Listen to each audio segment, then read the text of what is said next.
Hello friends, in this quick tutorial I'm going to show you how to find your WordPress login URL in cpanel.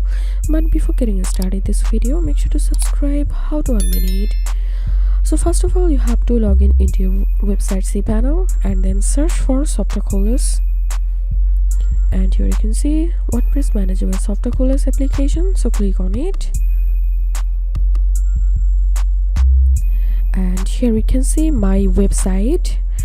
And to know the WordPress login URL, simply click on this login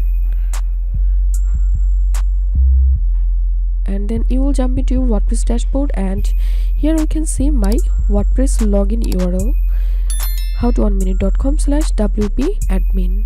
So that's it for now. If you have any questions, feel free to post in the video description below. If you think to see more WordPress videos, please check the links in descriptions.